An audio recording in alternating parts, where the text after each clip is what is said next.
Good morning. My name is Shauna, and I am glad to be here with you on Sunday Live Dharma. I am fortunate to belong to this wonderful temple community. Bookending my week here truly renews my spirit. On Saturdays, I land on my mat and bring a sense of peace and ease to a usually end of a busy work week. And on Sundays at Live Dharma, I take it all in and start to begin the new week with a fresh and renewed perspective. Recently, I saw a quote that stated, "Charge your soul battery more than your phone." And this is one step, whether in person or online, that you can feel recharged so that your spirit, soul, mind, and body are all at their best capacity. Today, our longtime friend, temple friend Kathleen Won is going to share her Dharma talk called Becoming Unassuming Heroes. Let us begin by reciting the essential dharmas of daily practice on page 11. Essential dharmas of daily practice.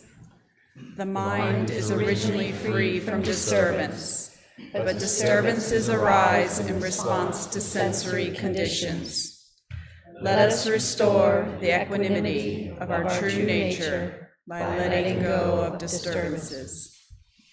The mind is originally free from delusions, but delusions arise in response to sensory conditions. Let us restore the wisdom of our true nature by letting go of delusions. The mind is originally free from wrongdoing, but wrongdoings arise in response to sensory conditions. Let us restore the precepts of our true nature by letting go of wrongdoings. Let us replace disbelief, greed, laziness, and ignorance with belief, zeal, questioning, and dedication. Let us turn resentment into gratitude. Let us turn dependency into self-reliance.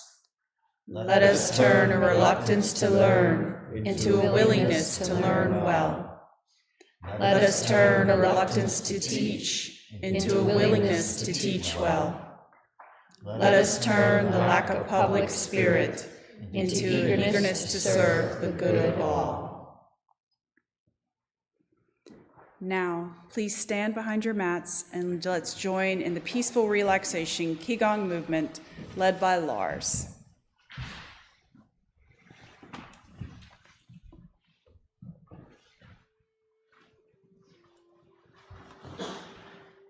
Good morning, friends here in the Dharma Hall. Good morning at home. Please feel free to do as little or as much as your energy allows you to do. Make sure you have enough space between you and your neighbor. And first, let's make sure we stand hip width apart with our feet. Our knees are slightly bent. Our shoulders are dropped. We are very relaxed. We're standing upright. And today we're going to do a little warm-up from the Sun Tai Chi form. First, breathing in, we bring in our arms straight up. And once they're about parallel to the ground, we turn our hands over, thumbs are pointing outwards. And we're breathing out, bring our hands closer to our face, and we're scooping our chin towards our head, our chest. And we're breathing back in. Now we're actually expanding our hand back out. And we're breathing out, dropping our hands, following our gaze to the hands. Again, breathing in. Turn your hands over. And we breathe out. We bring our hands closer to our face and imagine you have like a little balloon. You're squishing the balloon, building up pressure, and we release the pressure. Bring your hands back out straight. Breathing in and breathing out. Dropping your hands towards the ground. One more time, breathing in. Turn your hands over. Breathe out. Bring it closer to your face. Breathing in. Return your hands all the way out. Look into the wild open, drop your gaze, breathing out. Breathing in, bring your hands straight in front of us, holding like an imaginary ball in between us. One hand comes up, the other one hand comes down. And we look in our hand that it's up, about 80% of our head turns in that direction. And we return our hands back into front of us. We're passing the Qi Gong point and we're looking at the other side. About 80% of our head moves into that other direction. And breathe in, our hands pass in front of each other.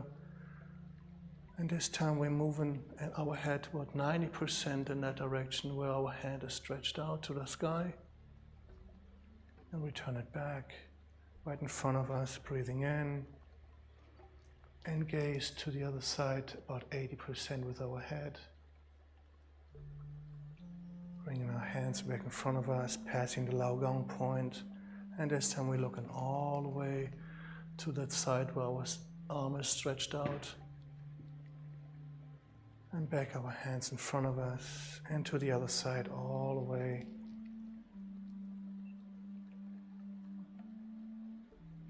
Bring our hands back in front of us. Hold that imaginary ball, just drop the ball all the way to the ground. While we're doing that, now we rotate our shoulders forward once, and twice, and 3 times. Reverse. 1, 2, 3. Now hold our hands, hold the ball right at our dantian. Sink a little bit lower. And we're breathing in, we rise, and we almost like you're hugging a tree. And then we drop in the energy back down, breathing out, sinking again. Breathing in, rising, hugging the tree, dropping the energy back down, breathing out. Breathing in. And breathing out. Breathe in. And breathe out. Now bring our hands back in front of us. Breathing in, bring the hands in front of us. Fold them over, breathe in again, push them straight up to the sky. And breathe out, relax. Breathe in, scoop up the energy, chest height. Turn your palms over to the sky, breathing again. And relax. One more time, breathing in. Breathe in again. Look at the sky and relax.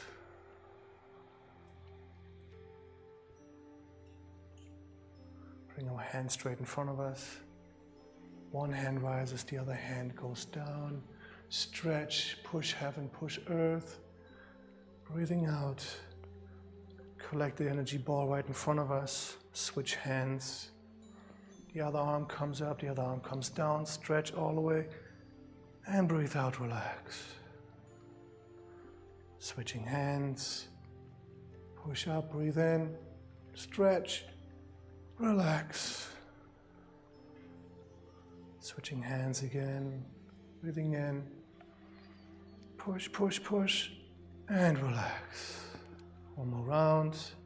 Breathing in. Push. And relax. And one more time, breathing in. And relax. Just drop your hands to the ground. While we're pushing our hands on the imaginary wall behind us, we're stepping out. And then we bring our hands forward, we step back, weighted all on one leg. Pushing the wall behind us, step out. And forward. Out. And now we switch legs. The other one comes forward, push him back.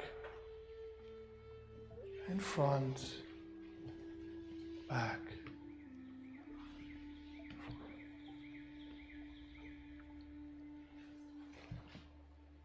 And we'll stand back, our feet hip width apart. We're moving straight into the side wall push. We're pushing the wall on one side, stepping out with the other leg towards the side. And we're breathing in, pushing the other wall, stepping out with the other leg. Switching sides.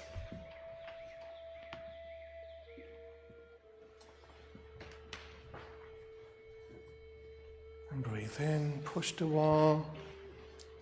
Breathe out, relax onto the other side, breathing in. Breathe out. Breathe in. Breathe out. Stand back up. This time we make a V shape with our feet. Hands come over hip. We're going to be punching out with one side and the same leg steps out. 1. And return. The other side, stepping out, punch. And return. If you want to make it difficult, raise your leg, punch out. And return. Raise your other leg, punch out. Return. And even more. Kick all the way out, punch. Return. And punch. Return. One more time around. Punch. Kick. Punch. And kick. Return.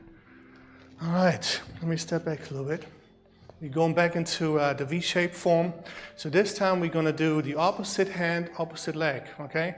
So we're going to be stepping out with one leg. It's like almost like you want to put the foot on the gas pedal. So while we put the foot on the gas pedal, we're moving slowly forward, and the other hand punches out and reaches, and then we will just reverse the movement. We're taking the gas, or we're taking the foot off the gas, we're turning it, and we're stepping out with the next leg, pushing the gas pedal, punching out, stretching, and returning. And the other side again. And return. And one more time this side. And return. Now for balance, since we're standing, just be weighted on one side. The other side just touches the toe. And then touch the heel. Touch the toe. Touch the heel. Touch the toe. Touch the heel. Other side. Balance on the other side now. Toe. Heel, toe, heel, toe, heel. And back, return one more time. No, this time, big toe, tiny toe. Big toe, tiny toe, big toe, and tiny toe. And this side, big toe, tiny toe, big toe, and tiny toe, big toe, and tiny toe. Come back, drop our hands, breathing in, scoop of our energy right above our head. Join our palms together, breathing out slowly, resting in our third eye, breathing in and breathe out. Continue bringing our palms to our heart center. Thank you, friends, for joining me this morning. Now, please, let us offer 4 bows to the Dharmakaya Buddha, Fourfold Grace, either way in standing posture or in a full kneeling posture. Please use your mat as a cushioning for that.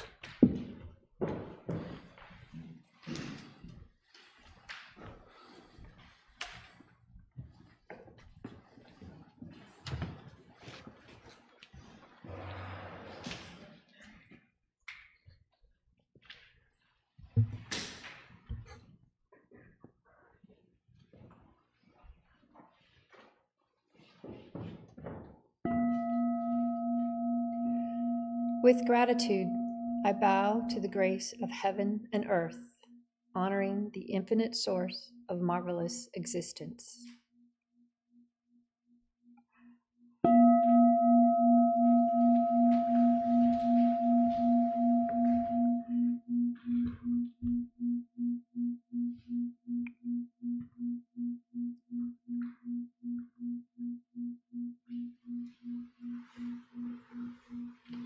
With gratitude, I bow to the grace of parents, ancestors, and everyone who has given me life and nurtured me.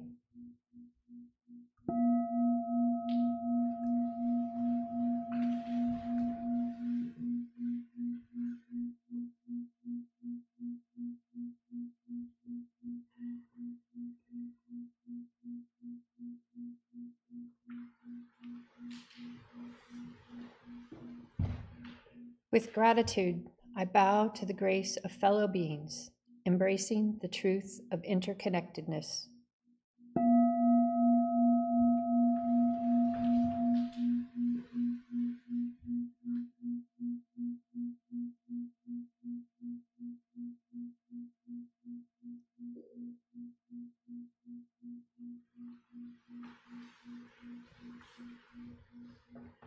With gratitude, I bow to the grace of laws, which guides us to develop justice and freedom through Dharma and universal principles.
Meditation is simple and easy.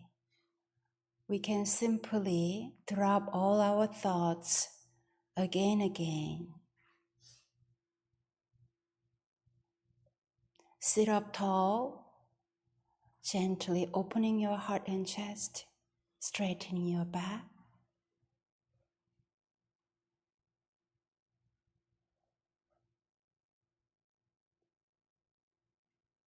Connect with your aligned body posture from head to toe, scanning down any tension, releasing with exhalation.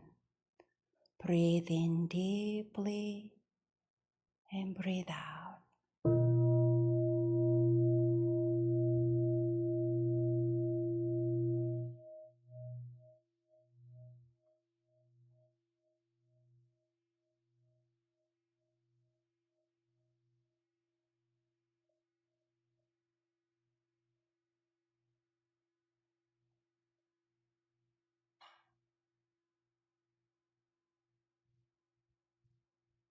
When thoughts arise,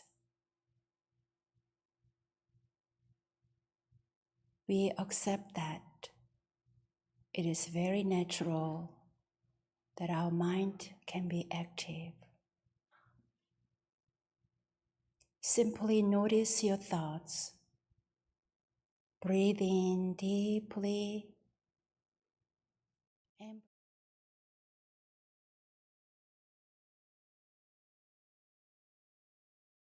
out. Notice your mind, heart, body feels calmer and more peaceful.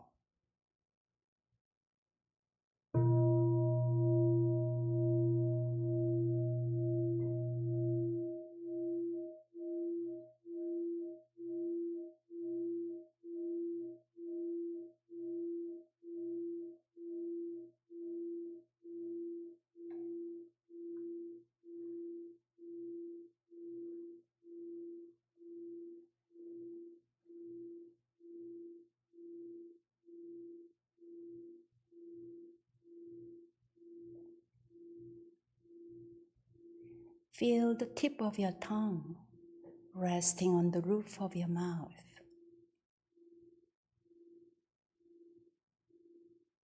Our tip of the tongue is like a connector, connecting the Qi energy flow of yin and yang, yin and yang. Upper channel, lower channel.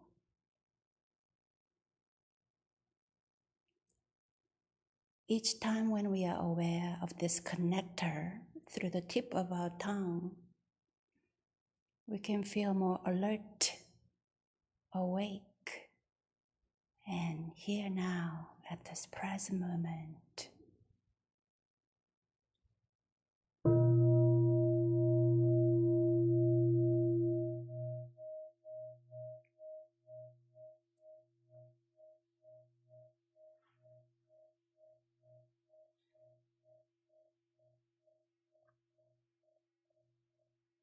How grateful we are to take this time to simply pause, simply sit, simply do nothing. And each time, whenever there is inclination to think, we release our thinking tendency and simply settle here now together. May we find still point within and enjoy this present gift right here now. Breathing, breathing in and out.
Page 4, Yeongju Prayer Chant.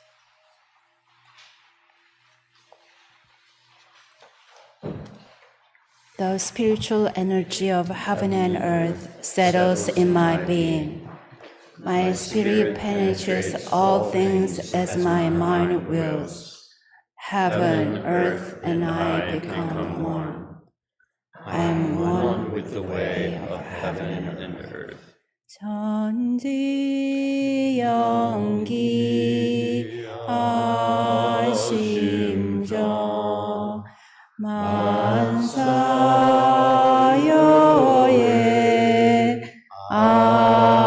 아심통 천지여 동일체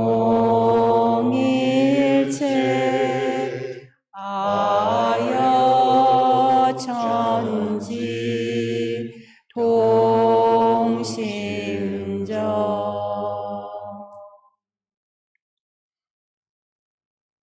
Spiritual energy of heaven and earth settles in my being. My spirit penetrates all things as my mind wills. Heaven, earth, and I become one. I am one with the way of heaven and earth. The spiritual energy of heaven and earth settles in my being. My spirit penetrates all things as my mind wills. Heaven, earth, and I become one. I am one with the way of heaven and earth. The spiritual energy of heaven and earth settles in my being. My spirit penetrates all things as my mind wills. Heaven, earth, and I become one. I am one with the way of heaven and earth. The spiritual energy of heaven and earth settles in my being. My spirit penetrates all things as my mind wills. Heaven, earth, and I become one. I am one with the way of heaven and earth. The spiritual energy of heaven and earth settles in my being. My spirit penetrates all things as my mind wills. Heaven, earth, and I become one. I am one with the way of heaven and earth. The spiritual energy of heaven and earth settles in my being. My spirit penetrates all things as my mind wills. Heaven, earth, and I become one. I am one with the way of heaven and earth. Spiritual energy of heaven and earth settles in my being. My spirit penetrates all things as my mind wills. Heaven, earth, and I become one. I am one with the way of heaven and earth. Prayer for world peace. Grace of heaven and earth, grace of parents, grace of fellow beings, grace of laws. O Dharmakaya Buddha, fourfold grace, may we take refuge in Dharma and be filled with compassion and wisdom. May we transform delusion into wisdom, greed into generosity, resentment into gratitude, discord into harmony, and hatred into compassion. May all nations grow and benefit mutually. May the strong help the weak, and may the weak learn and evolve according to Dharma. May all those who have died from world conflicts and disasters be delivered through all obstacles and be at rest. May there be peace throughout the world, and may all beings enjoy tranquility and happiness, living in their original true nature. This we pray with our whole hearts.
I wish and pray, sincerely and truly, where my hands touch the world, where my feet walk on the earth, where my voice echoes through the hills, and in all realms where my heart and mind reach, that we all together, share a true affinity for attaining great enlightenment and for helping all living beings.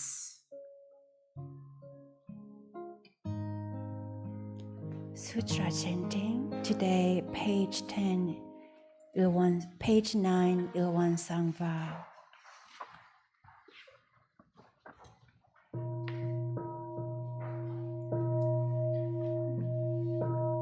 Ilwan Sangva.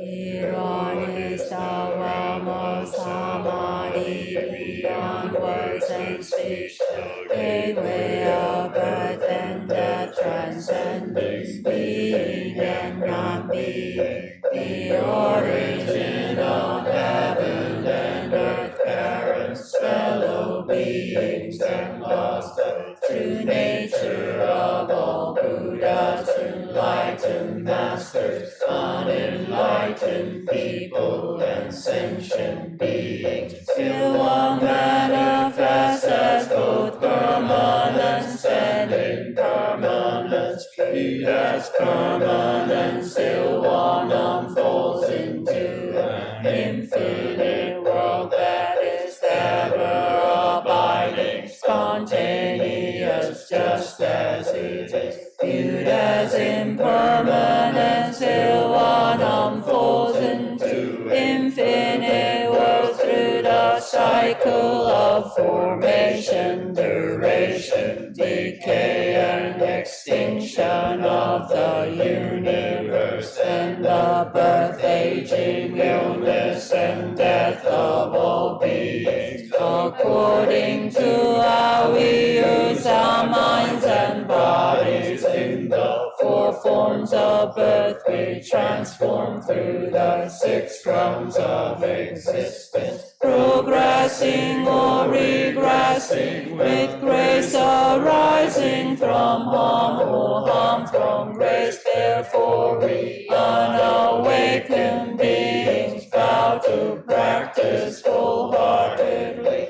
modeling ourselves after after Ilwang the Dharmakaya Buddha by cultivating our minds and bodies deeply, knowing human affairs and universal principles thoroughly, and using our minds and bodies skillfully, thus progressing rather than regressing, and receiving grace rather than harm, until we attain the great empowerment of will one and become one with the nature of Ilwang.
This morning, our temple friend, Kathleen Won Ju, will share her Dharma Talk, Being Unassuming Heroes.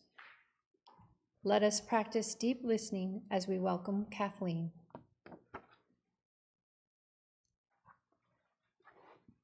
Good morning. When we all woke up this morning, I bet that most of us hoped we were going to have a positive impact on the world. That's probably true most mornings. Yet, the results of our good intentions are not always happy outcomes. As we reflect on how we propel cause and effect in the world, it may seem like a good idea to focus primarily on our own spiritual development first, and then wait until later to impact the world and interact with it. Sometimes folks compare this approach to the instructions given at the beginning of commercial airline flights. When oxygen masks are deployed, please put on your own mask first and then help those around you. True enough. If we can't breathe, we cannot be of much help to others. But sometimes I wonder about this analogy. Is it always a good guide for how to live our lives? Should we wait until we are spiritually advanced before we reach out to others in case we might otherwise get it wrong? There are some teachings in the scripture that can help answer these questions. Let's take a look at 2 quotes from chapter 3 practice. Here's a section from verse 50. Practitioners of the way who avoid all sensory conditions and discipline their mind only in quiet places are like a person trying to catch fish who stays away from water. What effect will it have? We must learn to discipline our minds amid thousands of sensory conditions. Clearly, in this quote, Master Sote-san is telling us that some significant part of our practice needs to lie outside the doors of Dharma halls, temples, and our meditation sanctuaries at home. The conditions we encounter out there are essential to our mind practice and spiritual development. Here's a teaching from verse 51. You should indeed apply the Buddha Dharma and try to enhance your everyday life. The Buddha Dharma was originally the great way for delivering the world. But if instead some people renounce the world and engage only in such practices as reciting the Buddha's name, reading scriptures, or sitting in meditation, they will have wasted their whole lives, leaving no real marks of having delivered anyone. Such people achieve little success for themselves. They offer no benefit to the world. This passage builds on the previous one. Not only are we meant to be practicing in the world, we are meant to be active sources of blessings for the world. Yet, I know that for me personally, it is inevitable that no matter how deep my sincerity and how hard I try, even my very best efforts can end up making the world cringe. And therein lies the paradox. Act, but don't cause harm, even though you know that by acting or not acting, you might cause harm. I have thought about this paradox quite a bit, especially during this last year, as I considered applying to serve as a Won Buddhist Wonmu. What's a Wonmu? A Wonmu is a lay minister of Won Buddhism in the US. The role of Wonmu was developed as a pathway for lay practitioners to formally work alongside and support our dedicated kyomunins, and to participate in outreach work as representatives of Won Buddhism.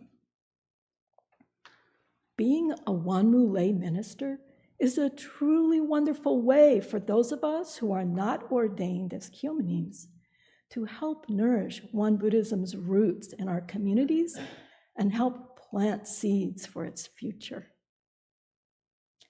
Since Won Buddhism has been beautifully and powerfully transformative for me, and because I do a fair amount of volunteering at the temple, applying to the Wonmu lay minister program seemed like an obvious choice when it was first announced. Yet I paused. I kept thinking, when I make a mistake as a temple volunteer, it can be chalked up to inexperience, misunderstanding, or lack of skill. But how would that same kind of action impact the community if I was unskilled as a Won Buddhist lay minister? As a Wonmu, I might be able to better support our kyomunims and sangha, but my unskillful actions in that role could also cause more harm. Thankfully, part of being a Wonmu aspirant is education. So as my mind was weighing the dilemma of whether to apply or not, I had the opportunity to take the early history of Won Buddhism class through the Won Institute. This truly amazing class was taught by Professor Reverend Yun, and in it, we learned about the real, very human lives of Won Buddhism's early pioneering disciples, both lay and ordained. We read accounts of members impacted by addiction, social stigma, and family neglect. One young disciple wrote about wishing she had nicer clothing. These were people like us, and they showed up and helped build the foundation of our Won Buddhist tradition. Their lives made our practice today possible. Out of all the accounts we read, one made a really significant impact on me. A diary entry written by Pak Kil Son, Master Sotae-san's daughter. She was 20 years old when she wrote this entry, and it describes a time when she was caught between family responsibility and completing a journal entry for a retreat. In those days, retreats were intensive times of study and work. Journal entries had deadlines and were graded, so there could be pressure. Here's the day Kil-son described. On the morning of June 11th, 1929, Kil-son knew she needed to complete her unfinished journal entry by that day's deadline. Before she left home for the retreat, she and her mom had a conversation. Kil-son explained that she needed some time to finish her journal entry, and she thought her mom had agreed to accommodate her by deferring their joint work of starching clothes and working in the fields until the following day. Kil-son was then quite surprised later that morning when she received a message. Her mom wanted her to come home and help with the starching and farming tasks right now.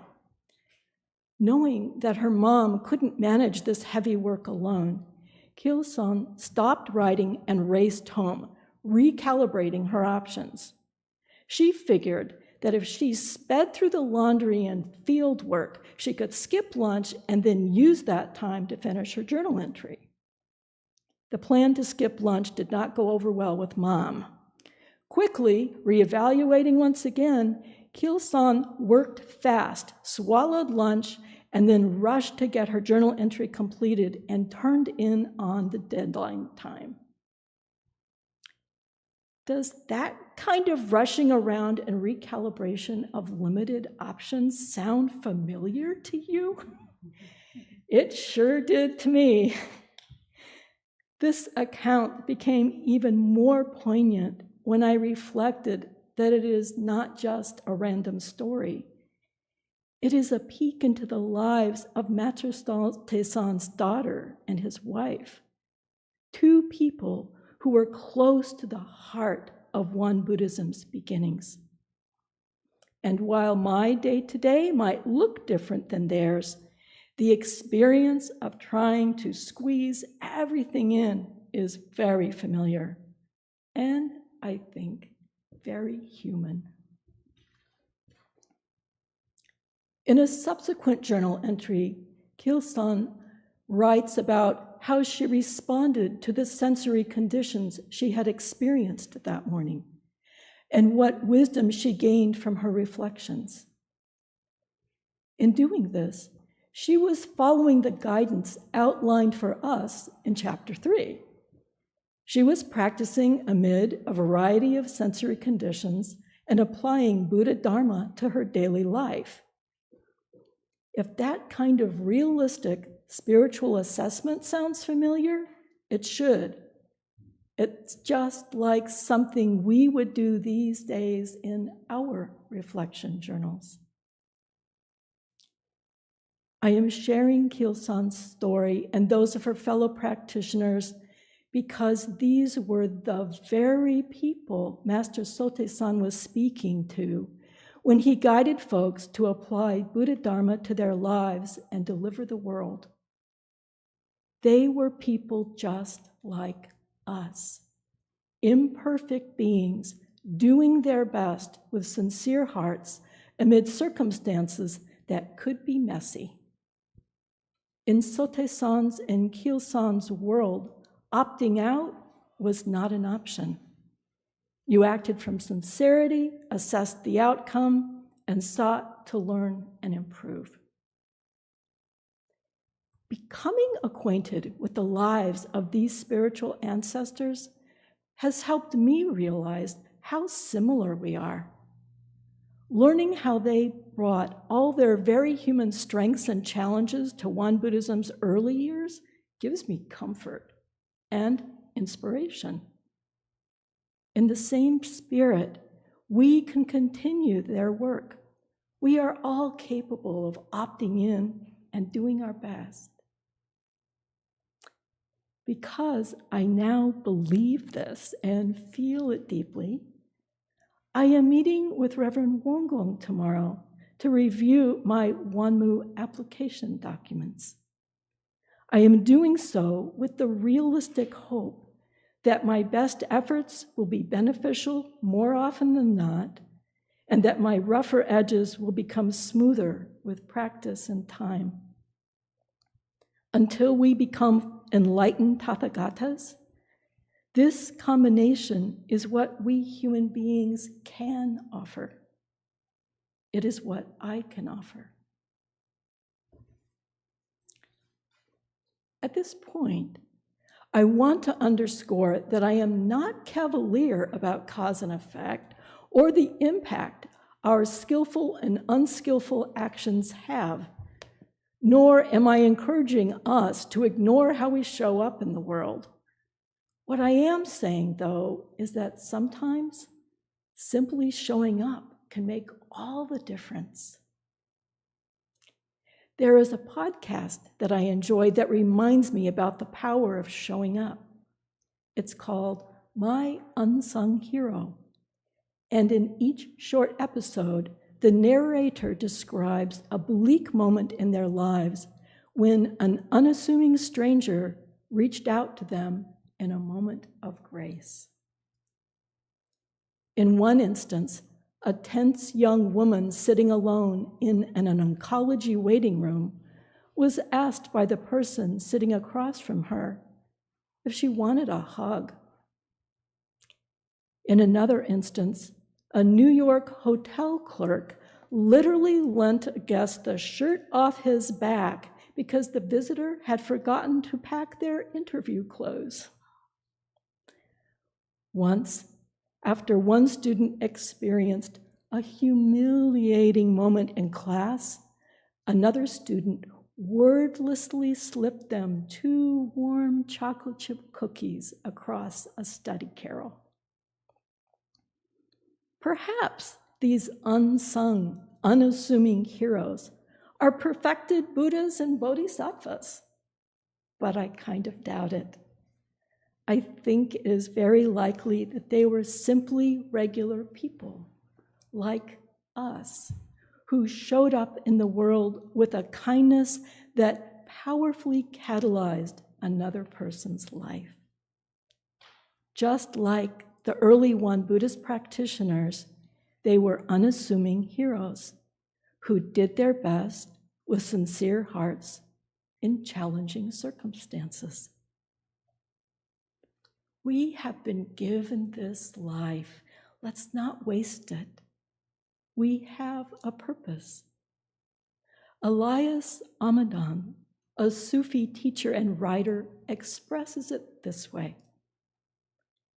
we are all candles burning, sometimes sputtering, sometimes steady, with the same task as the stars in their majesty, making light. Thank you. Kamsahamnida.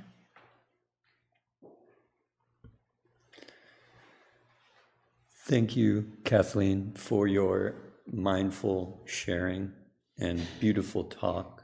Your thoughts called to mind essential foundational views of Won Buddhism. One, that practice is meaningless without action. And 2, that we are all human and we are much more capable than we might think. If we wait for a level of spiritual capacity before we act. It's like waiting to become a Michelin star chef before we cook a meal. You might go hungry. And your discussions really reminded me of a lot of conversations that I've had with myself, especially regarding art, asking myself, what's the point? Why should I do this? It won't be good enough. And I feel like a lot of these thoughts come from constant exposure, whether it be to other people, to art that's created, to Michelin star meals that are shared on social media. And I compare myself to these things and find myself dissatisfied when I do this. But not a lot of good comes out of these comparisons. Making art, practice, cooking, they all hold inherent value. And when you're engaged with it, you also learn and grow. But if you fear engaging with the world, whether through art or practice, you risk growing stagnant and hitting plateaus in your capacity. In Won Buddhism, we emphasize the importance of the threefold study: cultivation of the spirit, inquiry into human affairs and universal principles, and mindful choice and action. We sometimes call these three-legged stool because if you're missing one leg, your practice becomes imbalanced. In the case of mindfulness and mindful choice and action, if you're lacking in these, you can become flighty and theoretical in your practice. It's like shouting at the clouds in the sky. They may move, but it's not because you were shouting at them. When you do have it, though, you create a beautiful engagement with the world around you. Kathleen, your practice has been anything but theoretical and flighty. I think I speak for everyone when I say that I'm amazed by your sincere dedication and thoughtful practice, and we all appreciate your heartfelt contributions to our community.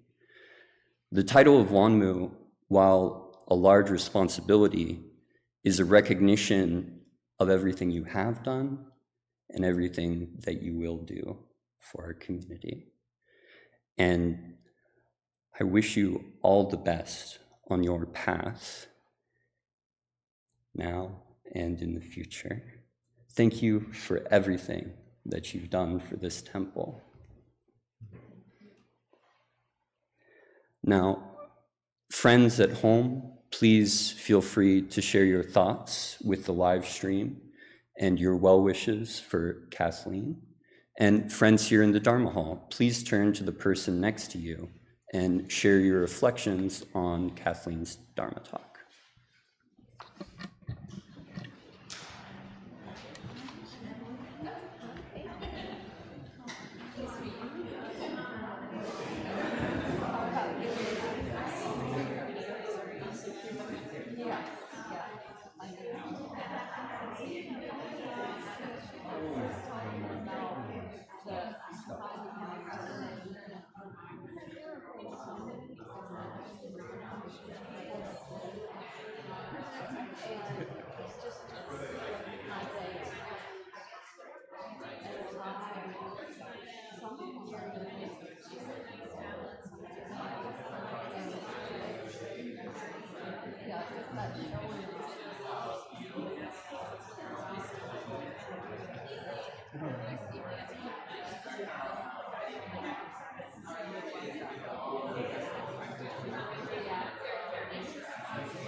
Thank you so much for your practice, deep listening, and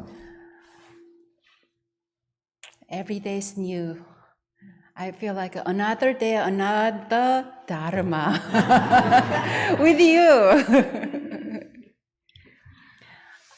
Today, I want to express my deep gratitude to all of you who are practicing and also those friends who have been temple sustainers. Thanks to you, our work continues to blossom. Your kind donations make our work possible, provide outreach to people in need. There is much need in the world, as we are all aware. Recently, more than 250,000 people have been displaced from their homes in Brazil by flood waters.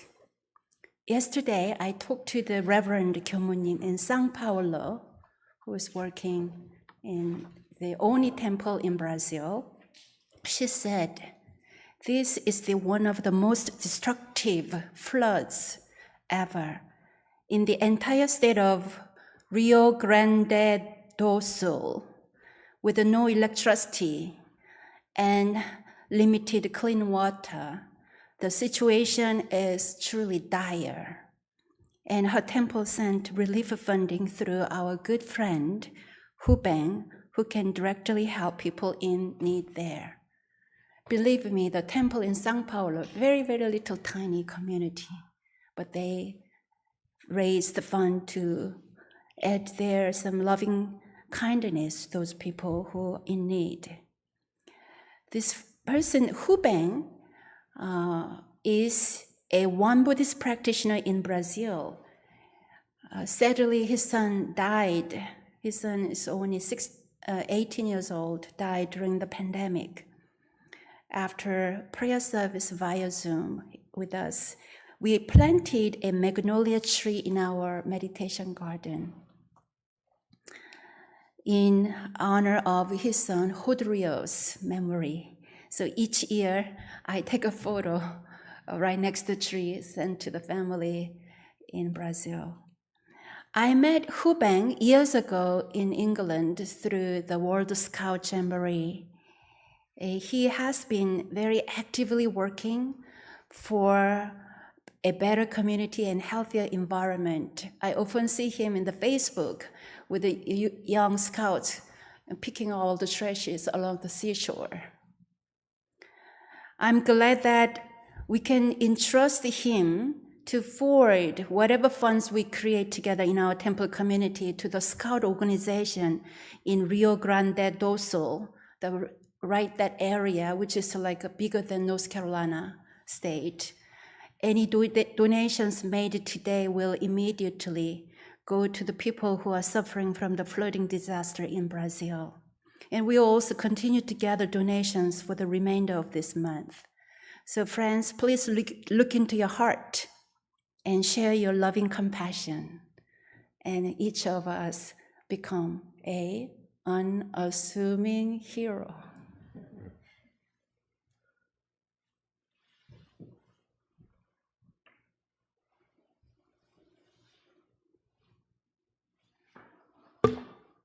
Thank you for practicing with us today. Listening to Kathleen's talk and that the tension inherent in the oxygen mask remind me of this wonderful Zen quote. If I speak, I tell a lie, but if I'm silent, I'm a coward. For a double dose of practice, you are invited to join us at our Raleigh Center at 4 o'clock this afternoon for more meditation and sharing. Would you like to know more about the basic teachings of Won Buddhism and Buddhism? Next Saturday at 3 p.m., our Won Buddhism 101 class will be held in person at the Chapel Hill Temple. Next Sunday is our Children's Meditation Sunday.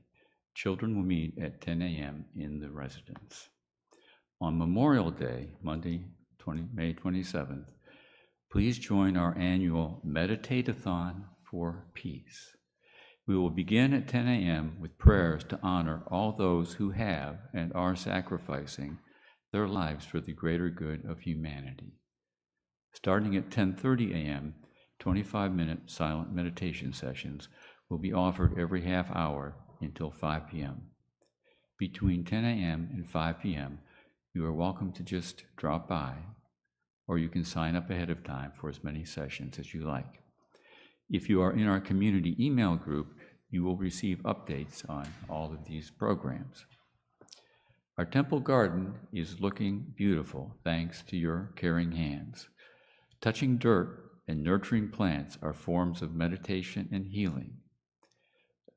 A very deep form of that meditation is hedging, which the deepest form. And I have injured my back, so I've been the main hedger for 12 years, but I could use some help now. So, and several people have volunteered, and that's been great, but there's more to do. So please let Reverend Won Gong know if you can help throughout the week. Even 30 minutes or 5 minutes make a big difference. The temple is solely dependent on your donations, and I think there's a donation jar you'll see on the way out. If you look closely, etched in that glass, it says Unassuming Heroes. Now let us turn to page 13 and bless each other with our morning prayer song.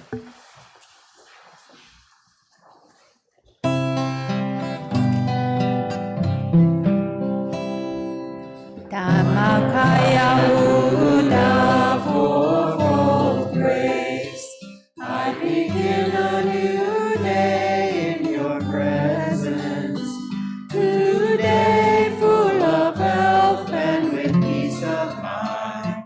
May I walk along the path of the Buddha. Dhammakaya Buddha, fourfold grace. I begin a new day with your grace. Today gratefully and with gentle words, may I live in harmony with all those I meet. Dhammakaya Buddha, fourfold grace. I begin a new day with compassion. Today making the world a more loving place. May I do all that I can for one. Thank you. Let us bow to our friend right next to us. eye contact, bow to our true nature, to our friends' true nature. Big waving to our online friends who joined us. 감사합니다. 감사합니다. Friends.